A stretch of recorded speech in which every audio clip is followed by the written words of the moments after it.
नमस्कार। एनटिभी कोहलपुर समाचारमा स्वागत छ। म प्रेम बुढा छेत्री र साङ्केतिकरणमा हुनुहुन्छ दोभाषे रति बस्नेत। भौतिक पूर्वाधारको विकासले आर्थिक पक्षको सुधारमा भूमिका खेल्दछ, जुन नागरिकको जीवनयापन सुधार्ने सेतु पनि हो। पहाडी क्षेत्रमा यसै त भौगोलिक विकटताको चुनौती छ, त्यसमा पनि सम्बन्धित निकायको बेवास्ताले कतिपय आयोजना अहिले पनि अलपत्र छन्। यस्तै नियति भोगेको सेती खोला जलविद्युत आयोजनाको अवस्था आजको समाचारमा हुनेछ। अनि गुल्मीमा बढेको सम्बन्ध विच्छेदका घटना र नेपाली महिला टोलीले उचालेको उपाधिको प्रसङ्ग पनि हामीसँग छन्। तर सुरुमा प्रमुख समाचार। सल्यानको शारदा खोलामा निर्माण गर्ने भनिएको सेती खोला जलविद्युत आयोजना अलपत्र। 92 मेगावाट उत्पादन क्षमताको आयोजना डिपिआरमै सीमित। घर दैलोमै सेवा दिने अभियान स्वरूप लुम्बिनी सरकारद्वारा सेवाको विस्तारमा जोड। सेवाग्राहीको चाप बढी हुने कार्यालयका शाखा विस्तार गरिँदै। विमानस्थल नभएको डडेलधुरामा सम्भाव्यता अध्ययनका लागि 50 लाख विनियोजन। विमानस्थल बन्नेमा नागरिकहरू आशावादी। संक्रामक रोगहरू रोक्न संयुक्त राष्ट्र सङ्घका प्रमुखद्वारा विश्वव्यापी एकताको आह्वान। वर्तमानमा हरेक देशका लागि खतरा भएको उल्लेख। र Asian senior central John volleyball challenge cup अन्तर्गत महिलातर्फको उपाधि नेपाललाई उज्बेकिस्तान 3-2 को सेटमा पराजित।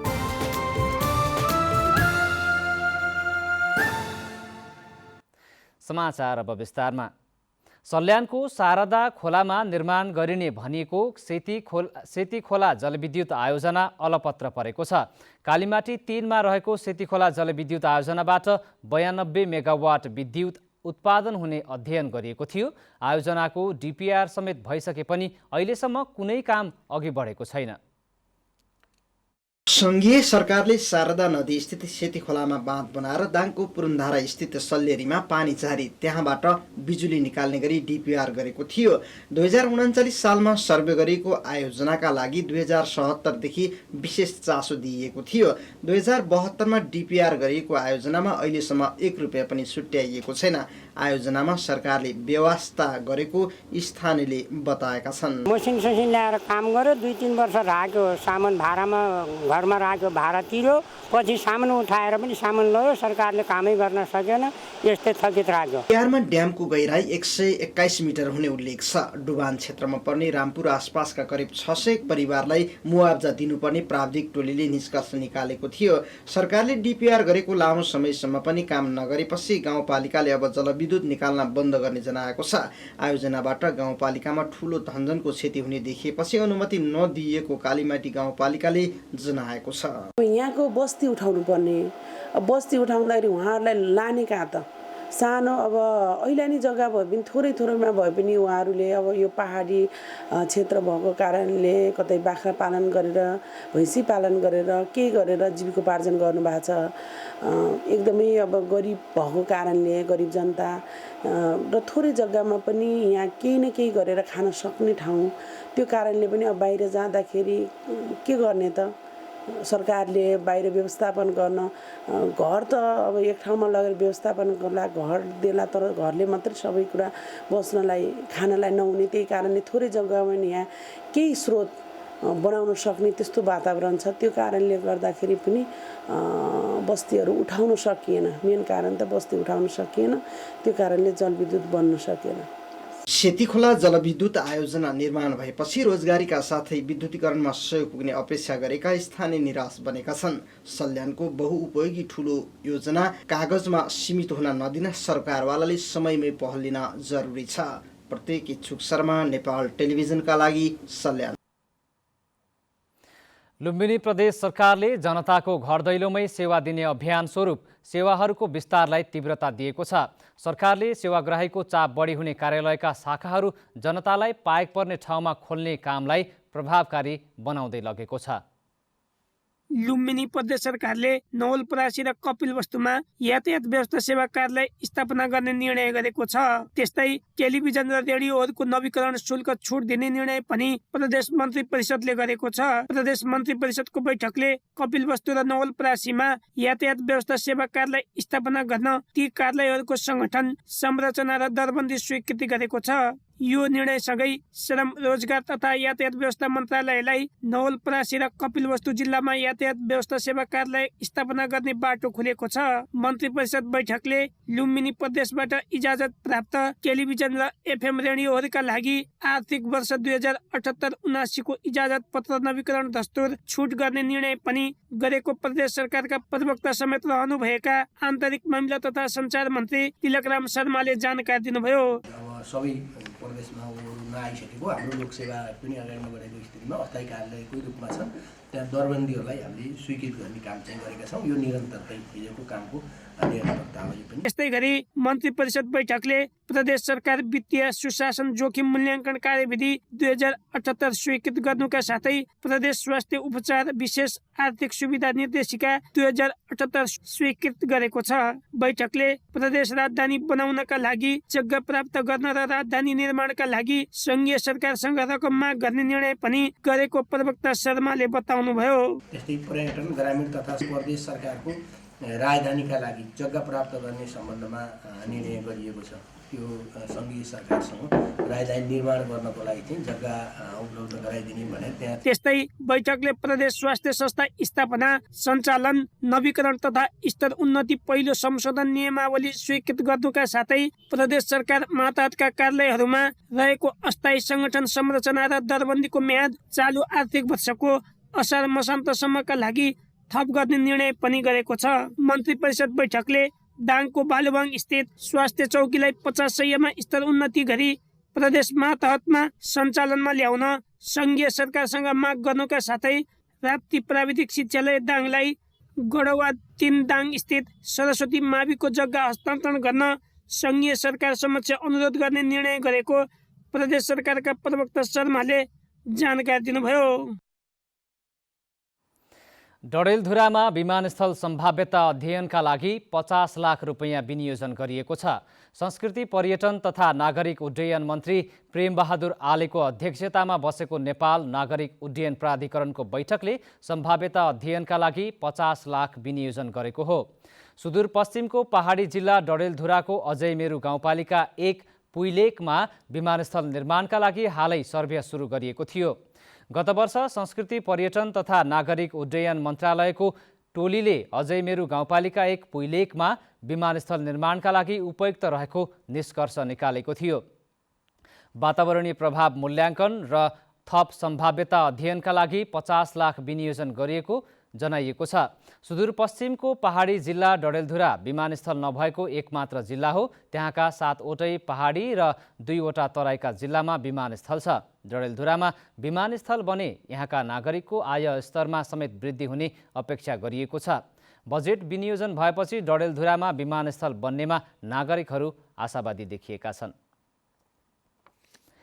दाङको घोराही कारागारबाट कैदी भागेको घटनामा जिल्ला प्रहरी कार्यालय दाङले जेलर र प्रहरी हवलदार सहित 7 जनालाई पक्राउ गरेको छ। तत्कालीन जेलर युवराज परियार, कारागारमा रहेका इन्चार्ज प्रहरी सहायक निरीक्षक रुद्रबहादुर सेन र प्रहरी हवलदार गणेश बहादुर थारूलाई पक्राउ गरिएको घोराही कारागारका जेलर अमर बहादुर ओलीले जानकारी दिनुभयो। परियारलाई जेलरबाट मुक्त गरी जिल्ला प्रशासन कार्यालयमा तानिएपछि ओलीलाई नयाँ जेलरका रूपमा घोराही कारागारमा खटाइएको थियो।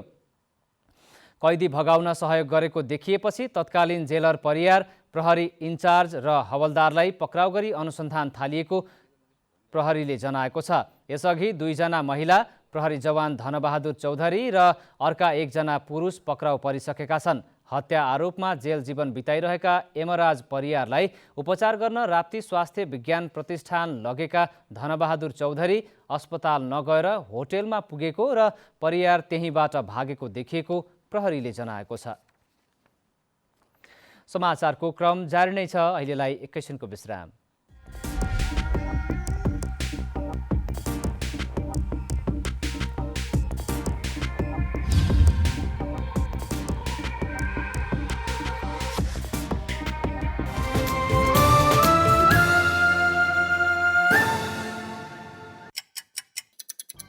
हर घड़ी हर प्रहर, प्रत्येक गाउँ प्रत्येक सहर,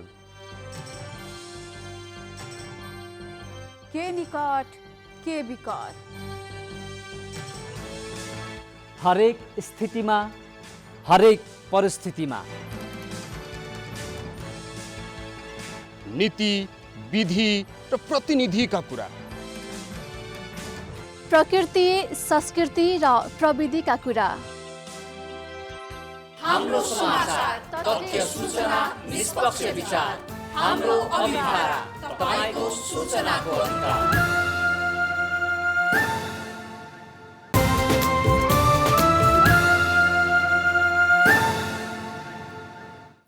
विश्रामपछि समाचारमा पुनः स्वागत छ। अब बाँकी समाचार। गुल्मीमा सम्बन्ध विच्छेदका मुद्दाहरू वृद्धि हुँदै जान थालेका छन्। चालु आर्थिक वर्षको 5 महिनाको अवधिमा दर्ता भएका सम्बन्ध विच्छेदका मुद्दाको तथ्याङ्कले जिल्लामा अवस्था विकराल बन्दै गएको देखिएको प्रहरीले बताएको छ।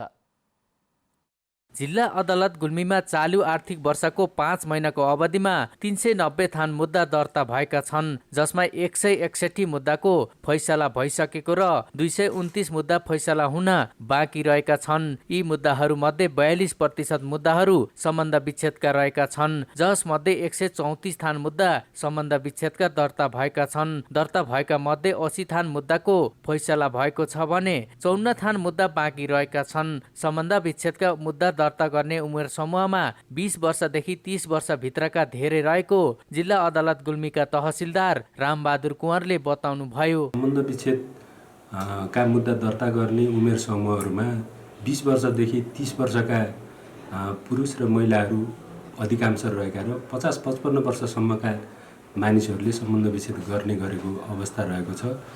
केही मात्रामा 50-55 वर्षका मानिसहरू पनि सम्बन्ध विच्छेदका लागि अदालत जाने गरेका छन्। जिल्लामा सम्बन्ध विच्छेदको अवस्था विकराल बन्दै गएको जिल्ला अदालत गुल्मीका तहसिलदार कुँवरले बताउनुभयो। विशेष गरी सम्बन्ध विच्छेदका मुद्दा बढ्नुमा दुवै पक्षको बुझाइमा कमी, वैदेशिक रोजगारीमा गएका बीच असमझदारी बढ्नु, कम उमेरमा विवाह गर्नु, चेतनाको कमी हुनु, पतिले पत्नी र पत्नीले पतिको जिम्मेवारी उत्तरदायित्व बोध नगर्नु मुख्य कारण देखिएको कानुन व्यवसायी बताउँछन्। अब यसमा के छ भन्दा सम्बन्ध टुङ्गो वैदेशिक रोजगारले ल्याएको समस्या हो। महिला र पुरुषलाई समान अधिकारको प्रत्याभूति गर्दै पुरुष पनि सम्बन्ध विच्छेदका लागि सिधै अदालत जान पाउने व्यवस्था भएपछि सम्बन्ध विच्छेदका लागि महिलाको हाराहारीमा मुद्दा दर्ता गराएका छन्। महिलाहरूलाई मात्रै नभई पुरुषले पनि सम्बन्ध विच्छेदका मुद्दाहरू दर्ता गर्न पाउने कारण सम्बन्ध विच्छेदका मुद्दाहरू बढेको कानुन व्यवसायीको तर्क रहेको छ। अनिल खत्री, नेपाल टेलिभिजन, लुम्बिनी प्रदेश, गुल्मी। जिल्ला प्रहरी कार्यालय पश्चिम नवलपरासीले पछिल्लो 6 महिनामा 101 जना फरार अभियुक्त पक्राउ गरेको छ। अदालतबाट सजाय फैसला भए पनि फरार रहेका अभियुक्तलाई प्रहरीले अभियान नै चलाएर पक्राउ गरेको हो। पछिल्लो 10 दिनको अवधिमा मात्र प्रहरीले 65 जना फरार अभियुक्तलाई पक्राउ गरेको छ। पक्राउ पर्नेमा अधिकांश कुटपिट र लुटपाट मुद्दाका दोषी छन् भने 35 वर्षदेखि वन मुद्दामा फरार अभियुक्तलाई पनि प्रहरीले पक्राउ गर्न सफल भएको प्रहरी उपरीक्षक मनोज कुमार यादवले बताउनुभयो। यसैबीच प्रहरीले चोरी तस्करी नियन्त्रणका क्रममा 6 महिनाको अवधिमा 5 करोड 18 लाख रुपैयाँ बराबरको राजस्व सङ्कलन गरेको छ। प्रहरीले सबैभन्दा बढी भारतबाट अवैध रूपमा भित्राइएका सामान र भारततर्फ तस्करी गरिने केराउ बरामद गरे बापत 4 करोड 70 लाख रुपैयाँ बराबरको राजस्व दाखिला गरेको हो। अवैध नदीजन्य पदार्थ उत्खननमा कारबाही गरे बापत 6,98,000, अवैध वन पैदावार ढुवानीको क्रममा 5,55,000 बराबरको राजस्व सङ्कलन भएको छ भने प्रहरीले 35,90,000 स्रोत नखुलेको रकम पनि बरामद गरी राजस्व अनुसन्धान कार्यालय बुटवलमा बुझाएको छ। जनताको प्रतिनिधित्व गर्ने नागरिक समाजका अगुवाहरूलाई कानुन निर्माणमा सहभागी गराइनुपर्ने कैलालीका नागरिक समाजका अगुवाहरूले माग गरेका छन्।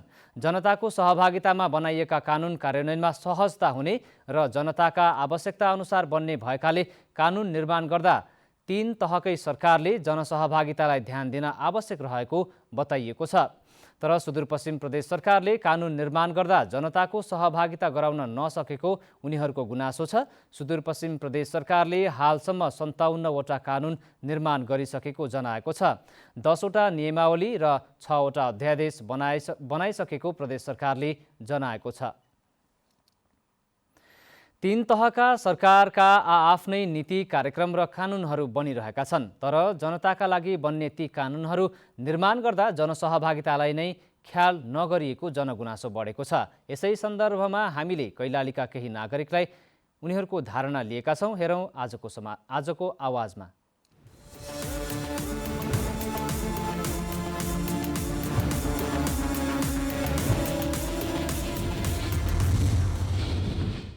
यसमा कानुनहरू बनाउँदाखेरि चाहिँ टेक्निकल पाटो एउटा होला, त्यसलाई विज्ञहरूले गर्छ, तर भाषाको रूपमा चाहिँ आउनु पर्दाखेरि चाहिँ तपाईँको सम्बन्धित निकायहरूले भन्छ मेरो दर्द के हो, मलाई के चाहिन्छ, एउटा पढ्नुपर्ने विद्यार्थीको समस्याहरू के हुन् र उसलाई चाहना के छ, एउटा रोजगार प्राप्त गर्नुपर्ने नागरिकले उसको कुराहरू के हो र एउटा व्यवसाय गर्ने नागरिकको कुरा चाहिँ के हो भन्ने कुरा त भन्छ नि, तर हाम्रो छलफल छैन। सिभिल सोसाइटीहरू चाहिँ नागरिक समाज चाहिँ एकदम प्रत्यक्ष रूपमा जनतासँग गाँसेर काम गरिरहेको हुन्छन् होइन। जनताको हक अधिकारको बारेमा उनीहरू बरु सेन्सिटिभ हुन्छन्। त्यो हुनाले चाहिँ सरकारले चाहिँ सिभिल सोसाइटीलाई संलग्न गराउनु पर्यो कानुन निर्माण प्रक्रियामा।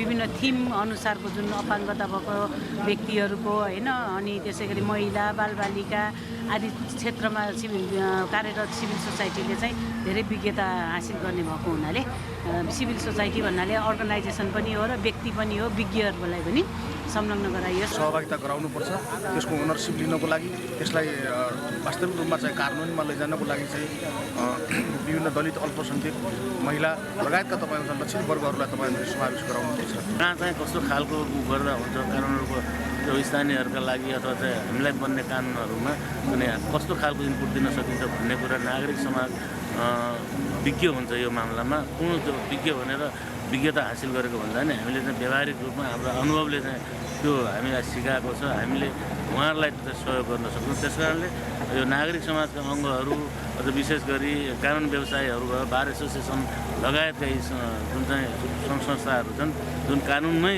खेलिरहेको हुन्छन्, उहाँहरूलाई चाहिँ यो सहभागिता गराउँदाखेरि उहाँहरूको राय लिँदाखेरि प्रदेश सरकारलाई सहयोग नै मिल्छ र कानुन निर्माणमा सहज नै हुन्छ। भोलि निर्माण भएको कानुनलाई कार्यान्वयन गर्न सजिलो होस् भन्ने हेतुले कानुन निर्माण गर्ने हो भने नागरिक समाजको सहभागिता अत्यन्त आवश्यक छ। किनभने नागरिकले बढ्ता त्यसलाई कार्यान्वयन गर्ने कुरामा जोड दिनुभएको कारणले नागरिकको सहमति, नागरिकको विचार, नागरिकहरूको सुझाव आएन भने त्यो कार्यान्वयन गर्नमा जटिलता आउँछ।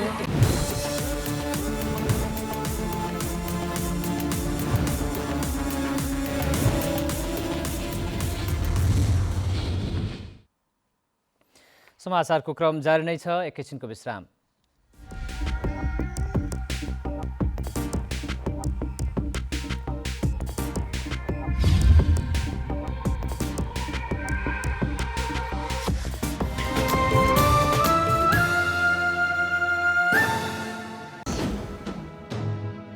समावेशी आवाज, समावेशी चरित्र, बेग्लै अस्तित्व, पहिचान सर्वत्र। दृश्यहरूको भिडमा तपाईकै दृश्य, कला, संस्कृति र प्रकृतिको शब्दचित्र। अनुहारहरूको भिडमा तपाईकै अनुहार, अनेक नेपालीको एक अनुहार। एनटिभी कोहलपुर।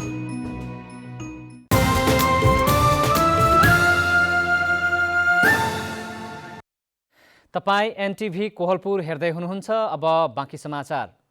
नेपालमा आज थप 264 जनामा कोरोना भाइरसको संक्रमण पुष्टि भएको छ। 8536 जनाको पिसिआर परीक्षण गर्दा 241 जना र 4030 जनाको एन्टिजेन परीक्षण गर्दा 23 जना गरी 264 जनामा संक्रमण पुष्टि भएको स्वास्थ्य तथा जनसङ्ख्या मन्त्रालयले जनाएको छ। यस्तै पछिल्लो 24 घण्टामा 2 जनाको मृत्यु भएको छ भने 260 जना संक्रमण मुक्त भएका छन्।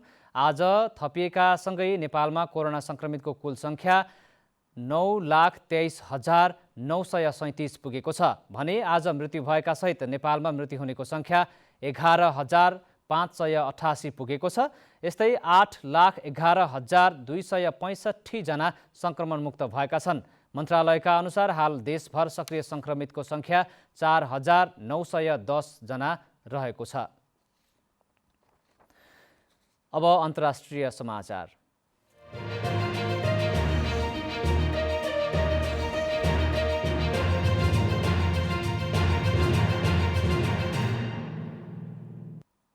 संयुक्त राष्ट्रसङ्घका महासचिव एन्टोनियो गुटेरसले संक्रामक रोगहरू रोक्न विश्वव्यापी एकताको लागि आह्वान गर्नुभएको छ।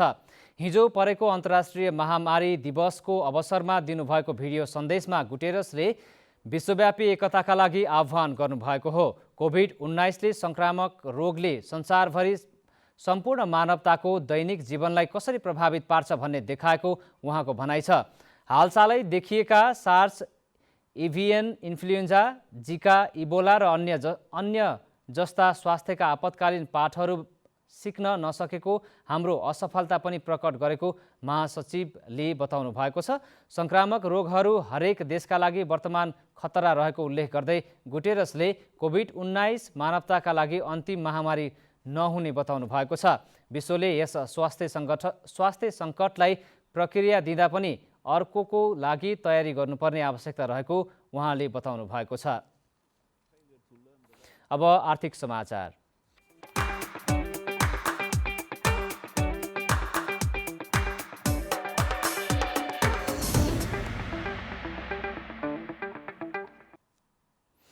हिजो सोमबार 70 अङ्कले घटेको नेप्से आज पनि ओह्रालो लागेको छ। नेप्से आज 2.66 अङ्कले घटेर 2518.99 बिन्दुमा झरेको हो।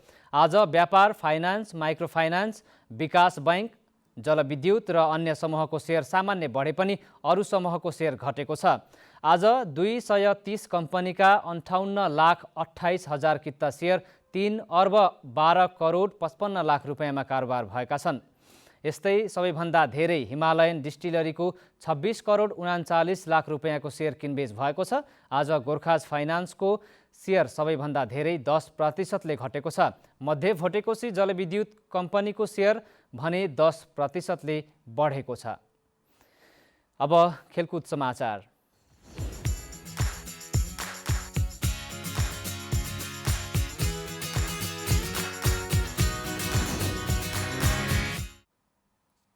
नेपालले एसियन सिनियर सेन्ट्रल जोन पुरुष तथा महिला भलिबल च्यालेन्ज कप अन्तर्गत महिलातर्फको उपाधि जितेको छ। बङ्गलादेशको ढाकामा आज उज्बेकिस्तानलाई 3-2 को सेटले हराउँदै नेपाल च्याम्पियन बनेको हो।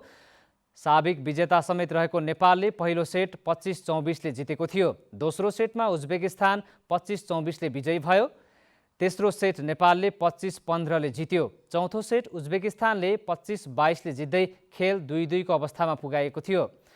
त्यसपछि पाँचौं सेटमा नेपालले 15-10 ले आफ्नो बनाउँदै उपाधि रक्षा गरेको हो। नेपाल अपराजित रहँदै च्याम्पियन बनेको हो भने सेन्ट्रल जोनको महिलातर्फ नेपाल लगातार दोस्रो पटक च्याम्पियन बनेको हो। यसैबीच सोही खेल अन्तर्गत पुरुषतर्फ भने नेपाल चौथो भएको छ। आज तेस्रो स्थानका लागि भएको खेलमा नेपालको पुरुष टोली उज्बेकिस्तानसँग 3-0 को सोझो सेटमा पराजित भएको हो। अब मौसम।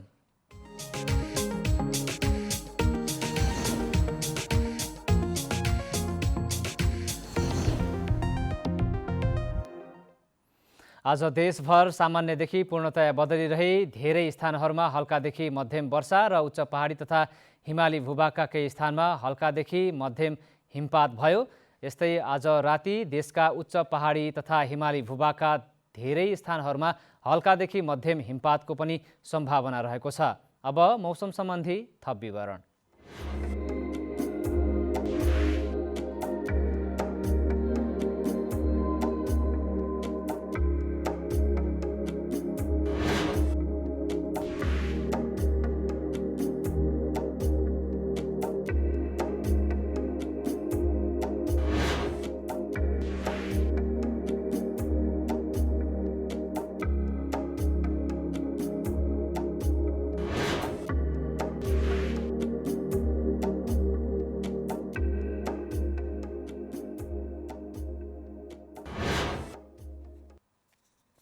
समाचारको अन्त्यमा प्रमुख समाचार पुनः एकपटक।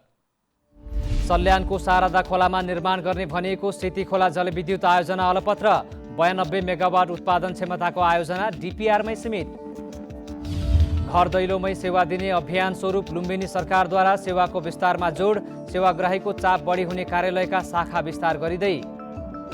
विमानस्थल नभएको डडेलधुरामा सम्भाव्यता अध्ययनका लागि 50 लाख विनियोजन, विमानस्थल बन्नेमा नागरिकहरू आशावादी। संक्रामक रोगहरू रोक्न संयुक्त राष्ट्र सङ्घका प्रमुखद्वारा विश्वव्यापी एकताको आह्वान, वर्तमानमा हरेक देशका लागि खतरा भएको उल्लेख। र Asian senior central John volleyball challenge cup अन्तर्गत महिलातर्फको उपाधि नेपाललाई उज्बेकिस्तान 3-2 को सेटमा पराजित।